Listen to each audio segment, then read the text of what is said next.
I come back. He comes to his office, same issue with the chamber. And then I'm getting that work. Good to see you.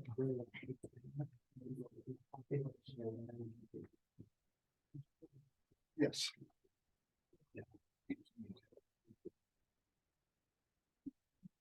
Welcome, everyone. Thank you for coming to our joint workshop with the county, the city, and of course, most important, TxDOT here to talk about the railroad bridge. I'm going to call this meeting to order. Okay, city manager. Thank you, Mayor. We actually have several individuals with us, and I'm gonna let Vicky Carrasco take over and introduce all of the members of her team, TxDOT team, and then they have a short presentation to go over what the study is about and the direction they're looking at, and then it will be open for comments, if there's any questions or things you'd like to discuss further. Vicky? Thank you, Mayor, Megan, Greg, Jeff Greg. We really appreciate you all taking the time to, first of all, help us organize this workshop. And having it be both a county commissioner as well as a city council. I'm Vicky with Simon Consultants, and I help TxDOT on public engagement and stakeholder engagement. And there's several people here, so I just want to kind of do very brief introductions because I think it would be good for all of us to know who's here, just so that not just our team, but also the people in the public. So if it's okay with everybody, I'll start with you, sir. I never meet you. If you don't mind just stating your name and who you're here with. I'm good straight up on the science. Norman Carrasco with our county consultants, also part of the team.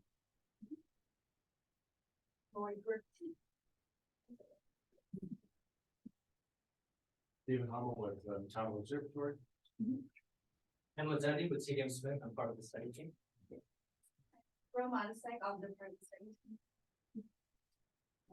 Hi, hello, Dalma Ramirez, El Paso District, TxDOT. Thank you. Hello, everyone, Lauren Macias Cervantes, Public Information Officer for the TxDOT El Paso District. Armando Ramirez, TxDOT Alpine Area Office, area engineer. Zach Ramirez, TxDOT engineer. Lisa Dix, TxDOT Inspector. John Beach is Sam Warren, Alpine resident. Chris Weber. Hi, there, Martin Stephen Smith. Jose Bocanega, TxDOT project manager for the road. Okay, Vicky, Okay. if I can interrupt for just a moment, our county judge needs to also call the meeting to order yes. because he has a quorum. Yes. So this will be a special session of the Brewster County Commissioners Court. So that's all I need to say. We're in now formality. Official session. Yeah, yeah. Well, thank you. And like I said, I just want to thank all the commissioners that are here, all the city council members that were able to join us today. We really appreciate this opportunity for our team to present a little bit about the railroad study that we're working on. And like Megan said, we have a presentation and then we'll have an opportunity to have questions. There's two documents that we'll be referencing. One is a fact sheet and one is a frequently asked questions that we feel might be questions that will come up during the study as we proceed forward. But with that, I'll hand it over to Jose, who's our project manager for this study from TxDOT.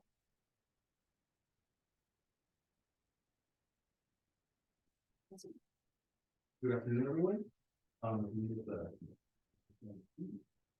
don't know if you'll be more comfortable at the podium or. if Where you there's a want- microphone. I That way- can move and you can sit right here. No, we do have residents online and then that way they'll be able to hear.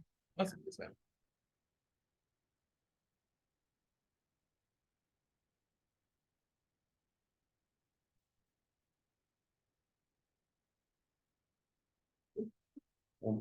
Good afternoon, everyone. As mentioned, my name is Jose Bocanegra. I am the TxDOT project manager for the railroad underpass low crossing feasibility study. Currently, right now, we'll be discussing the Alpine low crossings. There is a few here, there's two. And but before we get started, let's go to the next slide. We kind of like to go over a safety minute here at TxDOT. Our Mission Zero campaign is going on, and which is by 2050, we hope to have 0 fatalities on our roadways. by 2035, we hope to at least cut it in half. Our last deathless day was on November 7th, 2000. Ever since then, we've had a fatality on our state-owned highway. So we ask that you all help with that by just making sure we send the message to not be distracted while you drive. Pay attention to the road, do not speed, and as always, do not drink under the influence, or do not drive under the influence. And we go.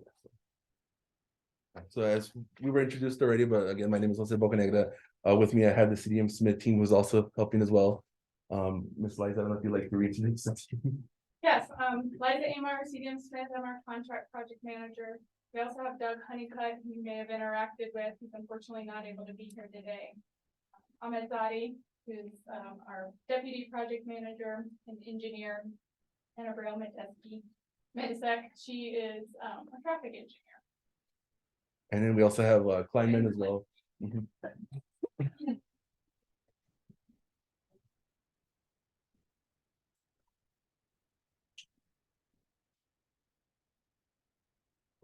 One more slide. And then kind of just to look at what a feasibility study timeline is. Currently right now we're in phase 2. The whole feasibility study is looking at between 12 to 18 months. During phase 2, we kind of start to develop alternatives, start to look at their benefits, start to get feedback on those alternatives. Keep in mind though that this is a feasibility study. So what that means is that there's no funding for it for any anticipated projects. All we're currently doing is looking at feasible methods and ways to mitigate any sort of problems that we see right now having to do with the underpass. So with that in mind, like I mentioned, there's no funding, there's no active project, there's no construction date set. We're just kind of currently looking at how we can kind of mitigate the current underpasses that we have. And with that, then I will now pass it to Ms. Lice. Okay, so we have several slides that we'll walk you through, and at any time, if there is questions or comments or feedback, we welcome them. We will have time at the end for that as well. This is the study area. We're looking at 2 railroad crossings with 67 and 90, Union Pacific and Texas Pacifico. Next slide. So what is the issue? The issue is the low clearance. The US 6790 at Union Pacific Railroad has 13 feet 7 inches clearance, and the Texas Pacifico has 14 feet 7 inches. And both of these are lower than the required 18 foot 6 inches. That is per design standards for a Texas highway freight network. Next slide.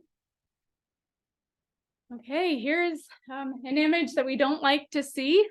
This is just reinforcing some of the disruptions that are caused by low clearance bridges. And in the past, there have been issues such as this, which was back in January 16th, a semi-tractor pulling another tractor trailer narrowly missed the bridge. And this caused the roadway to shut down for several hours, detoured on Mosley Lane. And not only is this a safety concern, but it is a financial cost implications and first responders, and can take many hours to clear. There's also been an incident back in September of 2023 where a tractor trailer knocked down the outer steel beam.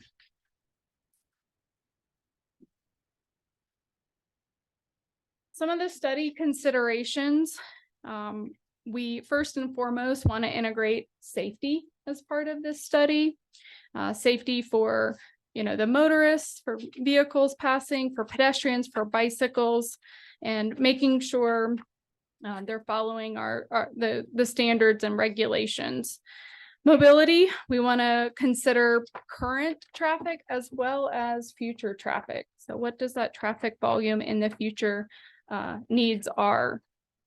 Sustainability, we want to build this or make sure this structure is sustainable for the 20-year planning horizon. Reliability, We want to make sure that the users of this facility are know what to expect. It considers those expectations for the local community as well as persons traveling through, including the railroad operators. And finally, compatibility. This considers compatibility to existing land uses, businesses, and citizens. It's interesting, budget is nowhere listed on that as a requirement. Is there an upper limit? For the budget, Yeah, so how do you design to without understanding the cost? correct, costs are not considered at this phase of the study. There will be, once we get further into defining the concepts and the specific alternatives, then there will be a planning level cost estimate that can be evaluated to take it to the next step. Which phase is that part of phase 2 or phase 3? That is back, That would be considered in our schematic phase. So right now they're in the planning stage, looking at the alternatives, and yes, there will be costs that are shown. But at this moment, nothing is set in stone, so no actual like, 50 million, 100 million, or whatever amounts of money is the limit. It's just we're kind of determining how much it would cost to proceed. And then during our next phase, which would be our schematic phase, that's when alternatives are chosen, and that's when they come back out and really set things in stone. So right under the planning phase, we're kind of, that's why it's not listed there, that we're just looking at all alternatives. So is that phase 3? That would be, so the feasibility study is phase 1, 2, 3, and 4. After that, then it goes to the schematic phase. So that portion, which we look into the budget, that would be our schematic phase. So how far out in the future is that? So if let's say there was funding now, like let's say we had all the money in the world and we had funding now. Our planning phase would finish around like about a year and a half. Their schematic phase takes about 24 to 36 months. So that would be about 3 years. So that's about 5 years before any construction project could actually happen if funding was allocated for that. But because we don't have funding, that timeline can go further out. Okay, so we gotta deal with this for at least the next 5 years. Unless funding is allocated immediately. Okay, thank you. another item that the team considers is those design requirements. The design is based on the TxDOT roadway design manual. The location of this is rural transitioning into urban. So we look at things like design speed based on the roadway design manual, where we'll have 45 miles per hour could be in a rural section, but it transitions to 35 and then down to 30 in the downtown area. We also look at the bridge clearances. So this corridor is on the Texas Highway Freight Network, where there's an 18-foot 6-inch clearance requirement for underpasses. That's 23-foot 4-inch for over railroad tracks. And then for the travel shoulders, buffer and shared use paths, these widths are based on criteria from the Texas Bicycle Tourism Example Network. So all this saying is, as we move forward to defining those concepts and potential improvements, we will comply with TxDOT design requirements, local design requirements, and those study considerations that have been identified. So we're here today to talk about some potential solutions, and we ask for your feedback. We'll present to you a series of concepts, one of them being in the midterm, so something that could potentially happen in that 5 to 10 year range, and then some in the future term, should the local community choose to move forward with it. But we'll start with this concept B, which is a midterm solution. And this is based on what we've heard in terms of observed needs, observed considerations, and design requirements. And it really focuses in that bulb out area around Alpine.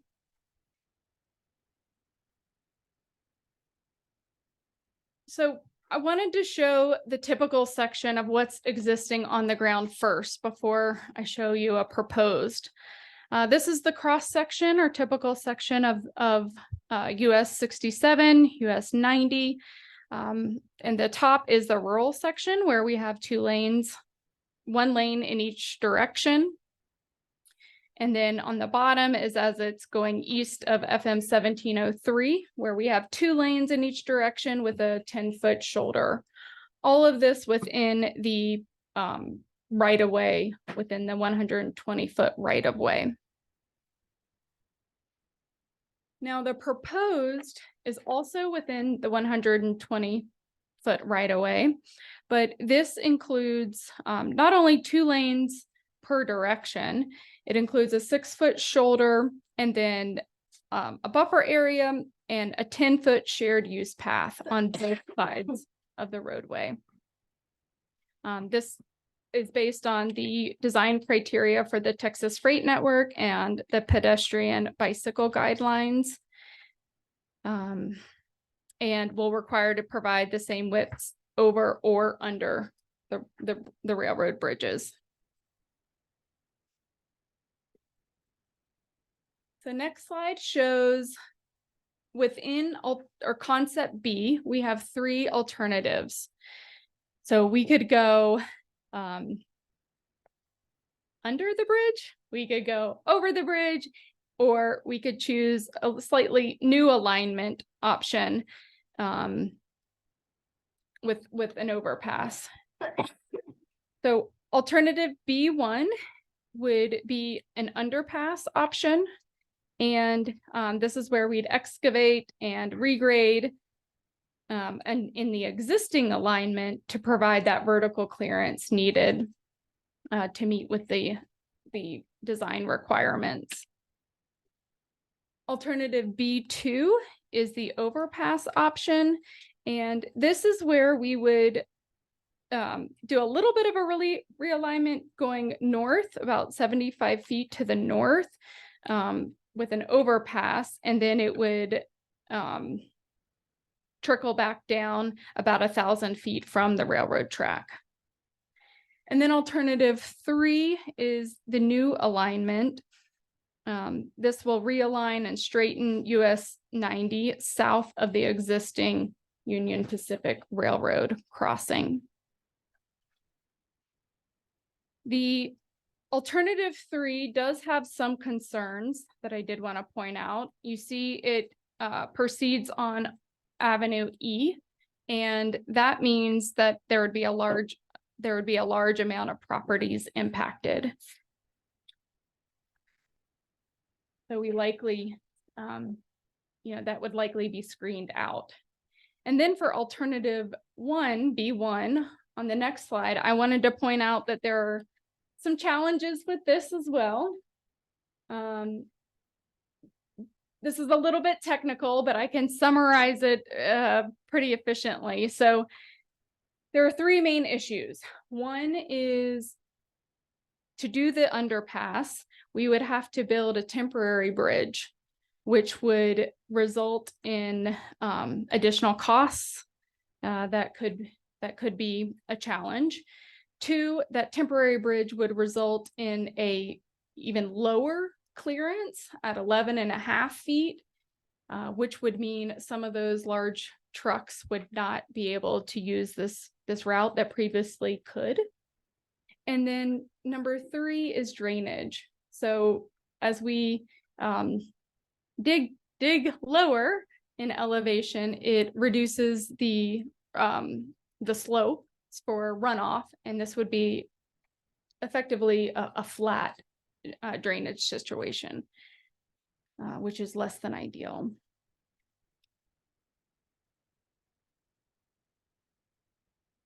Okay, so in summary, the alternative B1 does have the lowest impacts to environmental constraints, but as we just discussed, it has engineering issues with the temporary bridge, the temporary clearance, and then the drainage.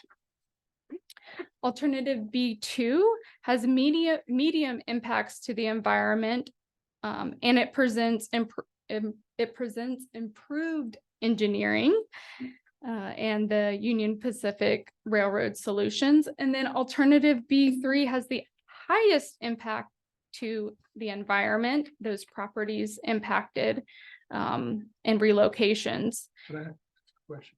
Yes, What do you sir. mean by environmental impact? Yeah, so those are Have you those, been around a railroad track?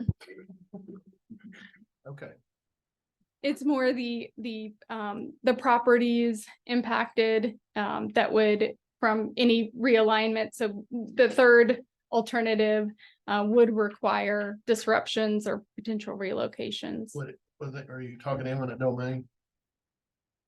It could be, Question. Thank you. and that would be more defined as we get to the schematic phase, when you get to the detailed design layout. So I'm a little slow. Are you gonna share some of this stuff with us? Cause it'd be nice to see it, understand it, work our way through. I'm a very tactile person. I like to see, understand. Verbal's great, Yeah, but I presume that you're gonna want some feedback from us, who represents the folks here living in Alpine. And it's hard to conceptualize this based upon what you're saying. So yeah, something written down with the list is what we talked about in terms of environmental, what the issues are. And I do have an engineering bent, so I understand the technology, Excellent. okay? What I'm trying to understand is impact to residents. yes, understood. Okay. Yeah, so these short-term improvements that are initially being thought up of right around Alpine are what could be the minimal impact, and still meet the goal of increasing the I clearance. understand, but they're all trades. None of them are perfect. Yep. okay? Otherwise, it would have been fixed a long time ago. So you've got the trades you're off trying to work, and I presume you're looking for feedback from us. And it's kind of hard without being able to look at what the pluses. and Sure, minuses and are. we can provide these slides and details, and we can actually get pretty detailed. We do have some roll plots that we could identify or zoom in to specific good. spots if you would like to see. But we also want to just gauge and get an understanding of how you feel about these initial concepts. Are we going in the right I direction? can't even give Or- you an assessment without better understanding what the implications of each of your options are. So that's just my candid view. of the Yep. world. Can you share the PowerPoint? Yes, sir. Yeah, that'd be Yes. helpful. We will Yeah. definitely share it. Yeah, so I guess this slide is intended to give you a taste of the implications, whether it's low impact to environmental constraints, and I know you don't know the details of that, so we can provide that versus meeting all the engineering requirements for these three alternatives. That's in part why I asked the question about money earlier. I guarantee you, if there's enough money, you can solve the engineering problems no matter what solution you have. Okay, I mean, I design major structures, so that's a non-issue. It's only about money, so that's why you gotta help us a little bit more here, other than say, well, we'll get there, 3 or 4 years from now. Okay. Okay. Well, let's move on to the long term. So this is, again, just we're in essence thinking outside the box here. And part of that is driven by, we know traffic will increase in the future, and there could be, or there will be, more demand on the roadways. So due to the increased traffic, the low clearance, we have some long-term alternatives concepts that involve new alignments. So alternative A is to, it's a new reliever route south of Alpine. So that's the green line to the south. Alternative C is a relief route to the north of Alpine. That's the light blue in the middle. And then alternative D is a relief route going north of the airport. So further north. And these were looked at a high level planning view. So at this point, we're just evaluating some concepts that could result in the least disturbance to the environment, to those historic and sociological surroundings for this area. And again, they're not funded at this point. Funding hasn't been identified. So they're a starting point for moving forward. If we want to consider one and look forward into the high level planning costs, then it would go to the next phase of the schematic, and more detailed cost estimates can be developed. So And are these all part of phase 2? so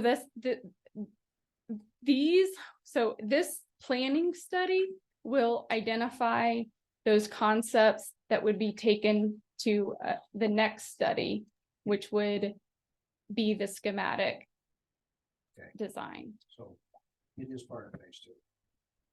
Should the community want to pursue it? So like you guys have mentioned, these are just their starting points, because we do understand that if we do fix it, they will come. So with that, then if the community in the future is like, hey man, there's a lot of traffic going on, have you even looked at what you could do to relieve that? This is just a starting point for that. So if these are just high level, like as I mentioned, these are high level concepts. These are just routes that were drawn up to see which ones would have the less historic, archaeological, sociological impact of the area. And that's why we kind of just drew these up. And these are just available for you. If you wish to proceed further studies on them, I mean, it's a whole new route, so you would have to do a whole lot of studies on this. But it's just a good starting point. And that's what these are in there for. So how does economic impact to Alpine play into alternatives A, C, or D? Exactly. So that's why they're just there if you wish to proceed with them. If you in the future notice that there's just too much economical demand on your facilities or anything like that, then you can always look back to this. It's in the study. Okay, the TxDOT, we would like you all to kind of relook at and reevaluate the sort of relief routes. At this time, we were not looking at that. We're looking at the actual underpass, but we can't really, we wanted to at least do our due diligence and provide some sort of starting point for in the future. If you wish to, hey, like I mentioned, there's too much traffic, what can help to help?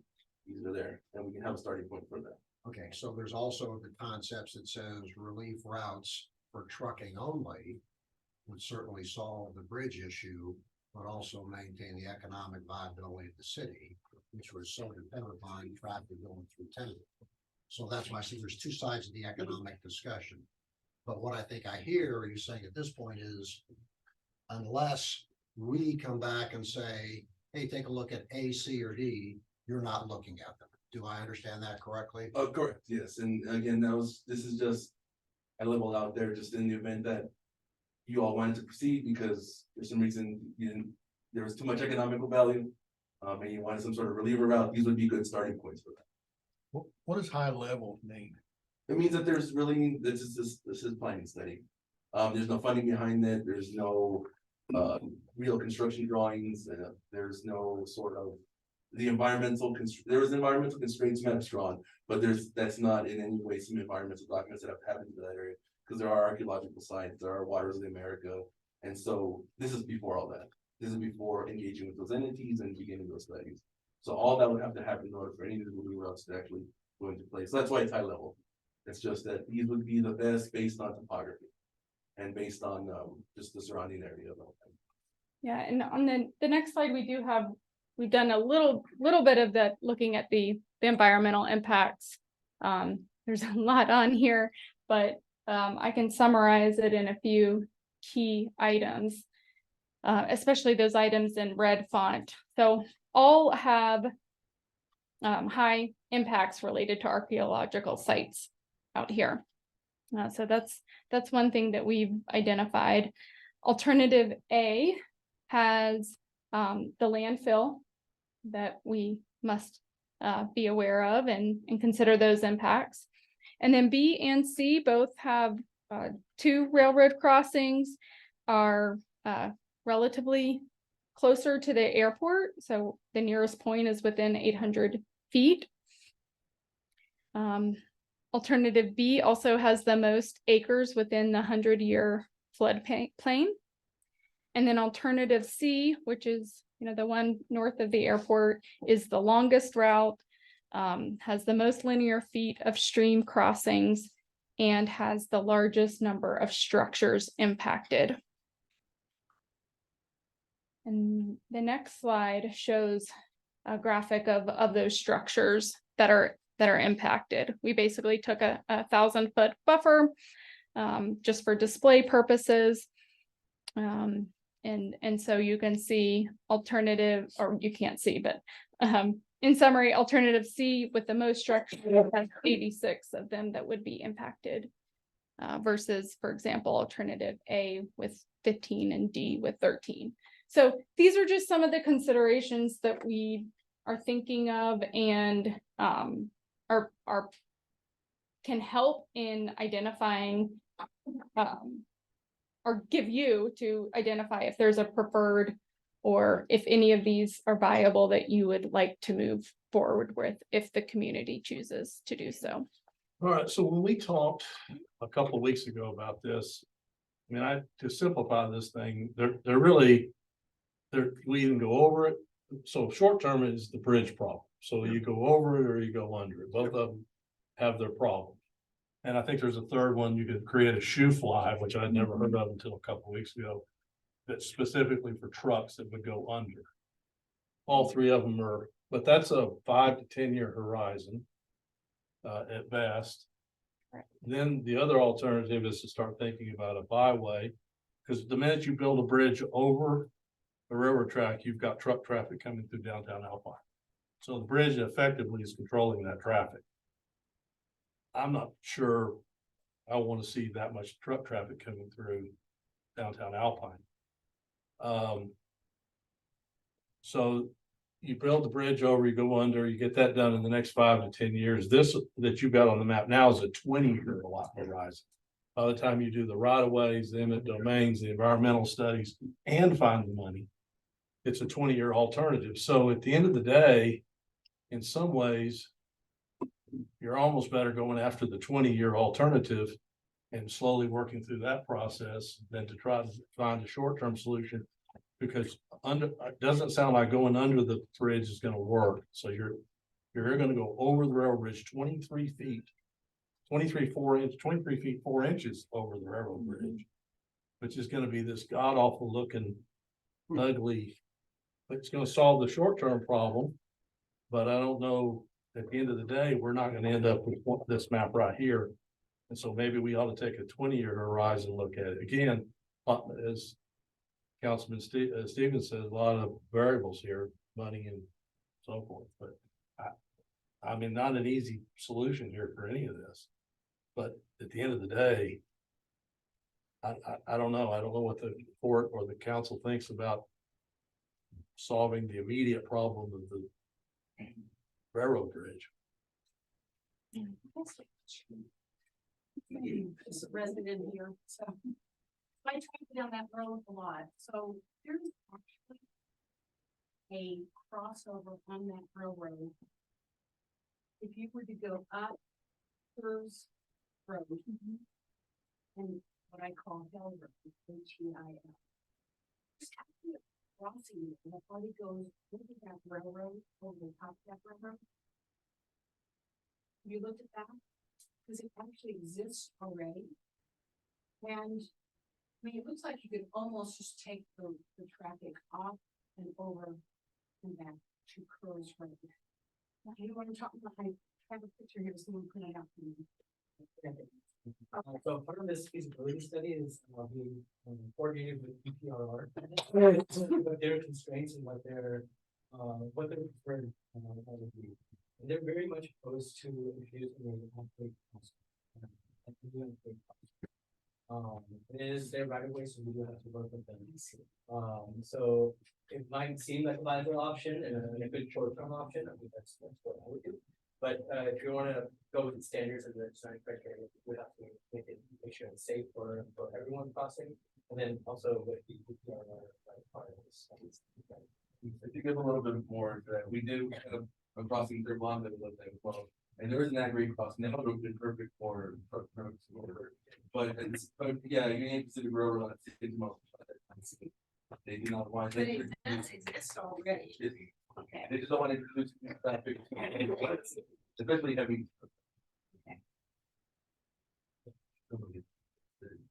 I mean, we could ask Union Pacific to move the railroad track, but I doubt we'll ever get that. That might be a 50-year plan. If we're lucky. Long term.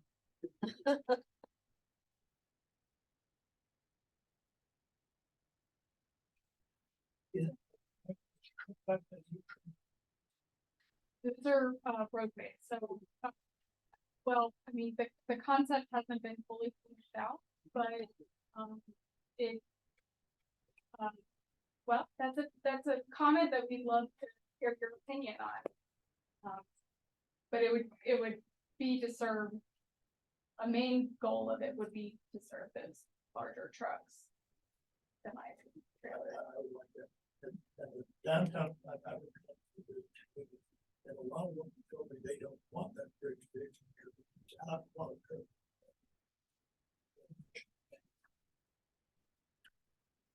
We've had people come ask us in the commissioners court about the heavy trucks moving gravel out of the quarry.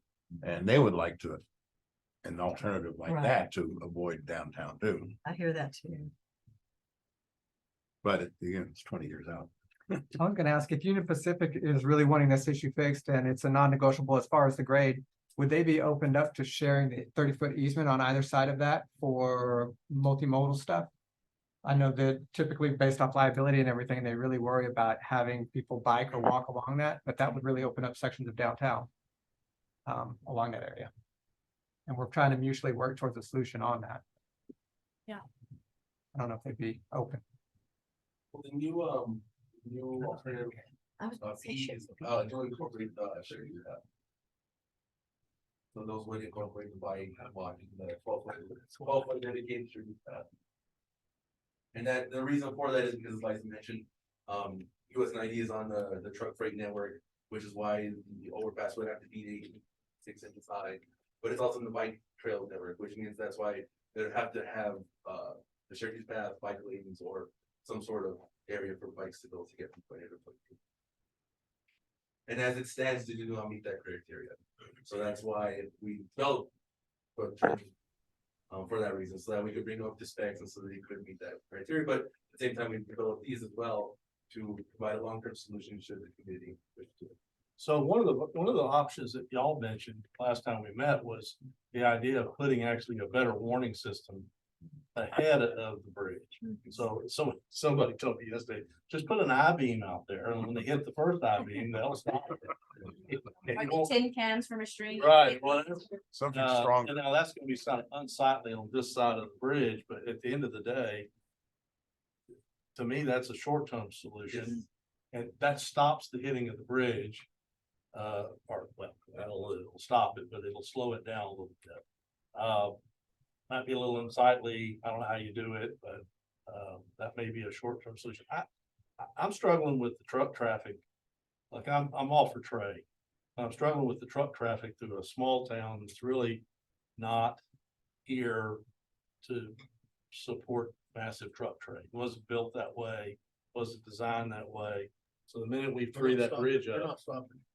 no, they're not stopping here. And this, I don't think Alpine's a gas station. I don't want it to become a gas station town. It needs to be what it is, which is the gateway to the Big Bend. So I don't know, as I think about this more, I'm not so sure we shouldn't spend our energy on this other alternative here. Councilman Stevens, you've talked about the economic, and we have to really look through that.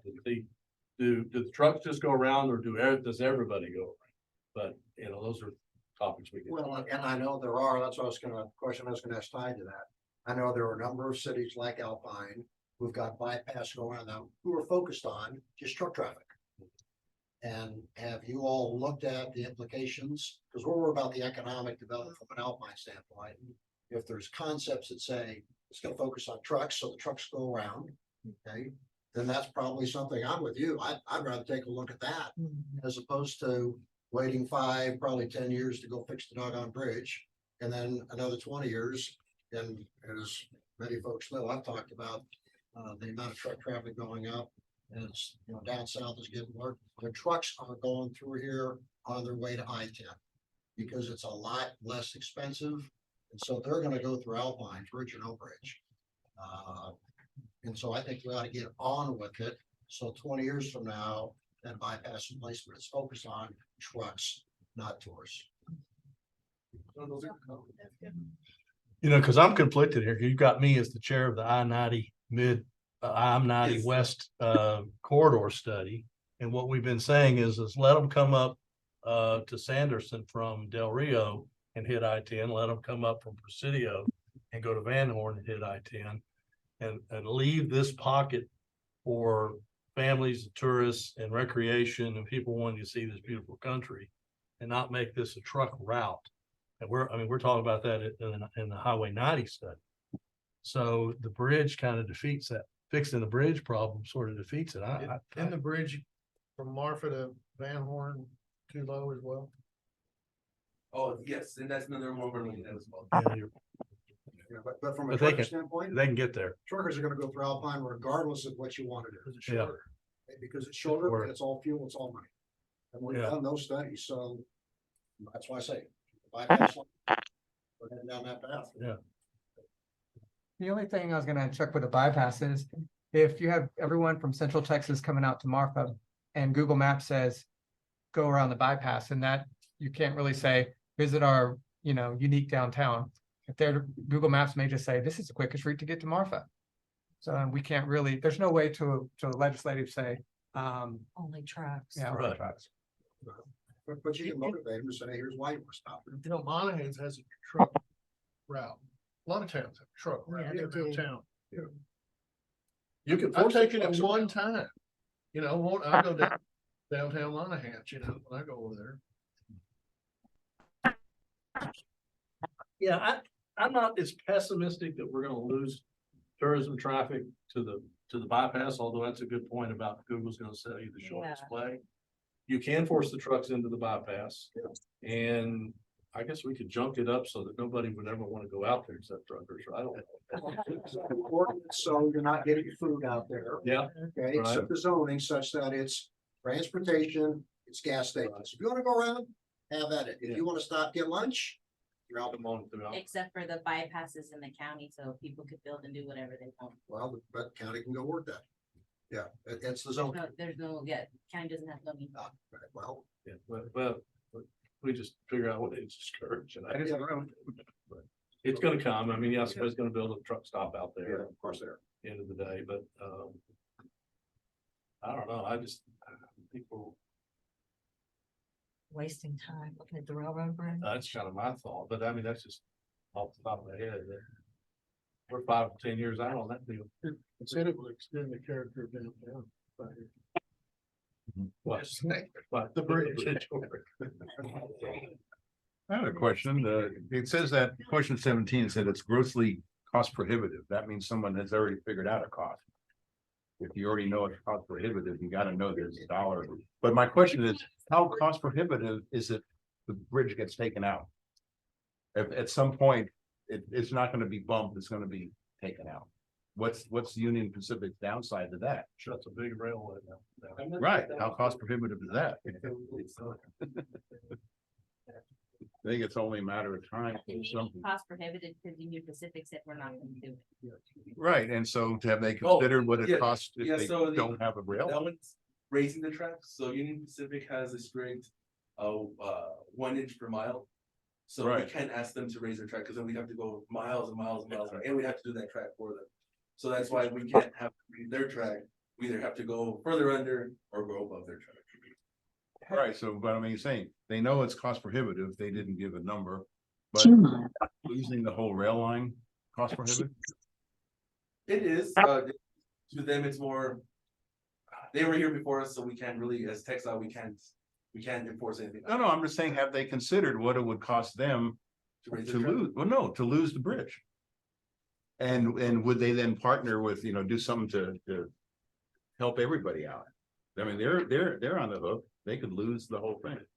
Do you remember the fire on the bridge out towards Marathon Yes. between here and Marathon? Yes. It took them less than 24 hours to rebuild. it. Yeah. They'll have that bridge built. Yeah. Yeah. Okay. They're that good. They lose millions a day. All right. But I know where you're coming from. Yeah. I agree with you.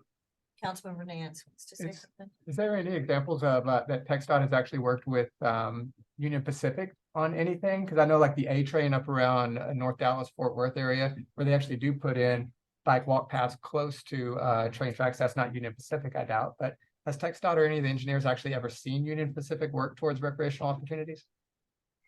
The meeting we had with them, they did say they were willing to work with us if we maintain their future. Their future right away, and if we provided a reason as to why we're doing what we're doing, as far as, and this meant columns. For the bridge over, so they were willing to hear that, and as long as we had a good feasible why we're doing what we're doing, then they were willing to hear us out, but that didn't even still at the time guarantee that they would accept it. You talk about lots of billions of dollars. I mean, it's kind of weird, but what if we routed the train around it instead of the traffic? Well, we don't still want the trucks then, do we? So, Yeah. So you've excluded any opportunity to dig deeper. And I don't want to go through all the technical discussion now, but I would like to understand technically why that's an issue. Because there are a ton of solutions. Roads are significantly lower in the surrounding area, including railroad tracks, so I have to work that offline. Okay. Happy. Everyone does it. Yeah, drainage would be a concern, but Well, I there hear could trying be a to chime. solution, yeah, I get it. related to that. I've seen so many solutions go in to meet the 20 feet going underneath the railroad bridge. And I just don't understand why that's an issue. Thank you.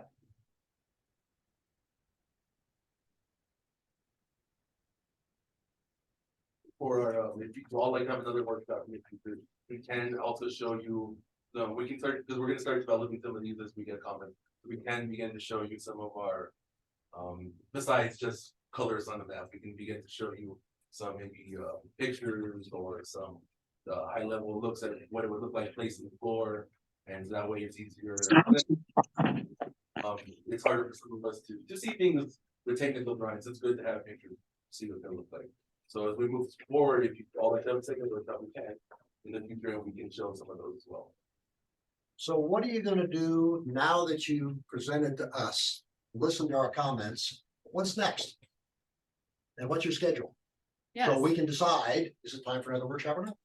Yes, so we would like to take all the comments, we'll document them, we'll document this meeting, and then from what we hear, we'll refine our concepts. We'll provide you with these slides and materials so you can continue to digest and provide feedback. And then within a month, 4 to 5 weeks, we'd like to come back and talk to you again with more details. Especially now that we know that you're open to the idea of a Riverleaf route. And so now we can begin to develop that and actually put a dollar amount and show what. But I'd really like to hear the really hard dollars and then the engineering challenges of going under. That was that first reaction too, was let's just dig deeper. Y'all said that the pilings and the railroad bridge are not, there, somebody said, I think Chris, maybe you said there was the piling is sitting on a concrete. Just And a so- small, the caramel mou latte. Jennifer, we Caramel can, That's it. Thank you. Jennifer, we can, thank you, Jennifer. I would like to see. Here are the three alternatives, and here's why we can't do it. I mean, engineering wise and or money wise. Yeah. Because pumps can be built Yes. to pump water, Right, not that we're a big rainy area. but. So I'd like to see the why before, I mean, I don't want to just say automatically let's build a loop. That's got its own challenges, but I'd like to see all of the whys and why nots. And as you mentioned, since it is currently in the UPRR 1-2 lane, so we'd have to do the 4 lanes with the shared use paths. Granted, that's the criteria that's in the area, so we'd have to do that. So that would involve demolishing the current railroad track, but prior to that, building the shoe fly, which you mentioned. And the shoe fly is pretty much just a temporary railroad structure that serves the railroad during the time of construction. So you'd have to construct a pretty much railroad bridge for the railroad to run, demolish their old one, and then rebuild the new bridge for them and lower the grade and construct it that way, because they cannot stop from breaking.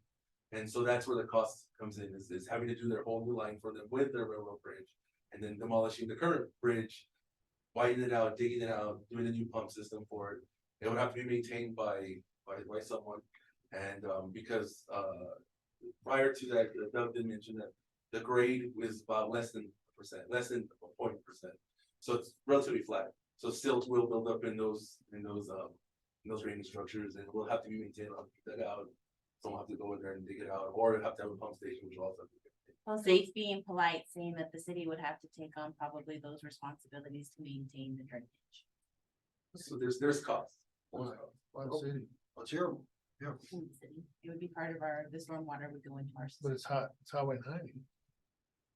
I'm not arguing that, I just wanna know what. the city- Yeah, so why wouldn't the state, And those are the agreements that are done during the schematic or the State. construction phase. Highway 90? And the same thing with the bridge over. I mean, I'd like to hear the pros and cons of the engineering challenges of that. Why do we have to do 4 lanes? I'm sorry, I missed something. I did too. What's the deal with the 4 lane? It's like a building permit. It's a new requirement. From Union So- Pacific, it's Union Pacific. I mean, honestly, I've never seen somebody bicycle under that railroad track in the years I've lived here. Maybe somebody does. And Oh, yeah, they do. I They do. do. I do personally, yeah. You gotta go fast. that's true. It's like you need about to do that. You're bringing it up. And it's to maintain the 2 lanes in each direction. So as you come into the city, now it's 2 lanes in each direction. So to maintain the bridge being that, having to avoid widening it, having a merging point on the bridge. I'd say for just to begin as 4 lanes to maintain it all the way through. And when it hits the 2 lanes, when now we need to. Well, how far out would it go before it goes back to 2 lanes?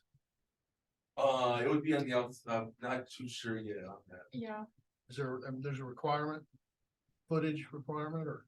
Yeah, it would be as per the text. To taper back down to 2 foot. So I don't know the exact number, but we could take it back as soon as we want or whatever is feasible. It's a lot of questions. You said that the new textile requirements are 18.6. I mean, when did they change and when will they change again? We're at 13.7, so we're 5 feet off of what's required now. 18.6 is, as Alexa mentioned, from the highway freight network.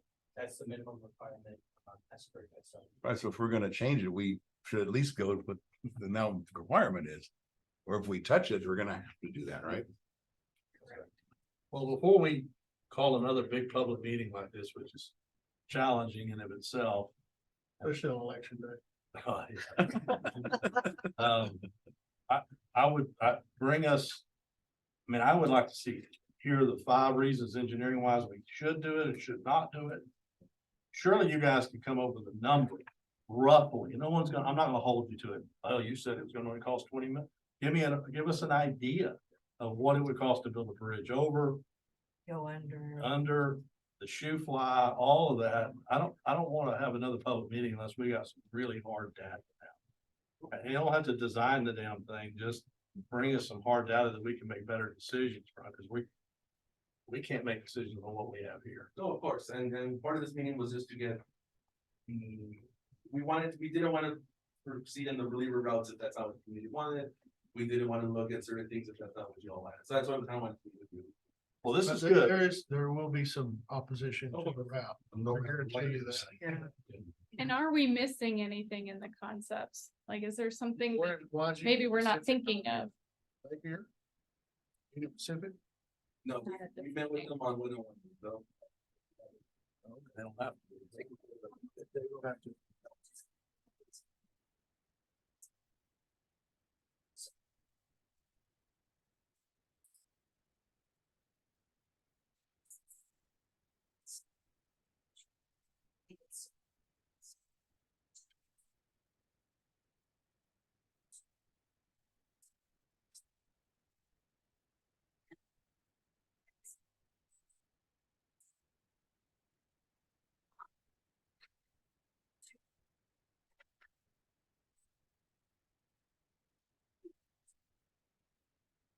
Yeah, since it's their system, yeah, it's just like they can, I guess, the same like we can.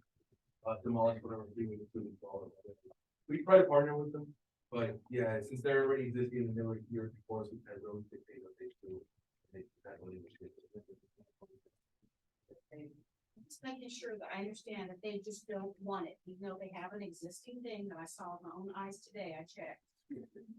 I'm with you. I agree with you that so maybe we can have a conversation with them. I'm not optimistic. They are very entrenched. They were here, 100 years before the rest of us. I get all that. They've got huge, powerful, expensive lobbies that can kill things just like that, but it might be worth at least sitting down with them. Exists. Yeah. and Roads exist on both sides. And I get it. It's a safety thing for them. Huge safety. Jose, I have two questions for you guys real quick. When did the original road come in, when they built those bridges, do we know?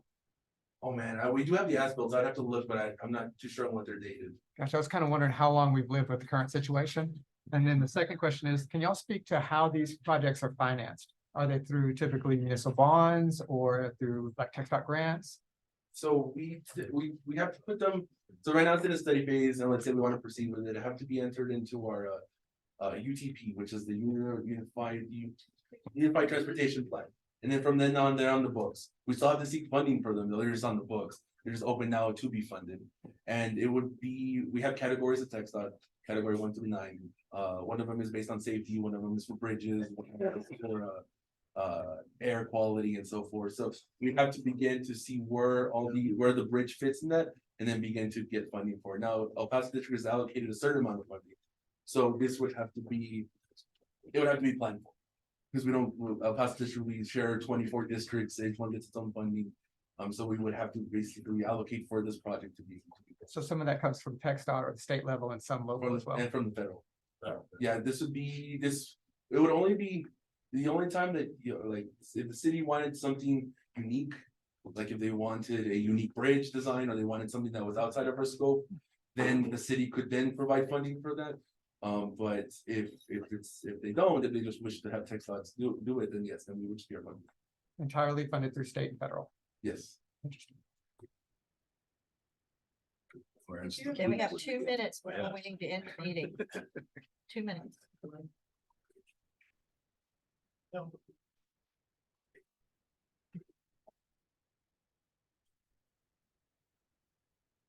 So at the moment, we're kind of doing our stakeholder meetings, which is trying to get the cities and the councils opinion. We do plan to go to the public for this, but based off of the comments we received here, that we want to kind of get our alternatives nicer, get them more sound, so we do present to the public. We have reasons to why we've heard the feedback. And then we'll get their feedback and we'll. Would you say 5 years? Now that we started this, wear our phones out, because I'd like to hear 1,000 different ideas. Somebody's gonna have a good idea. I'm in the book. You won't answer. Almost for. I think we'd all be interested in hearing some ideas. I mean, don't tell us we're gonna, beam it up to Mars and then beam them back down, but. Something, there's gotta be, somebody out there may have some engineering thoughts on how we can do it, so. Sorry. Okay, and with that, it's 5 o'clock and we need to conclude the meeting. We have a city council meeting that starts at 5:30. Okay. Thank you for your time. Thank you, Meeting is guys. adjourned. All right.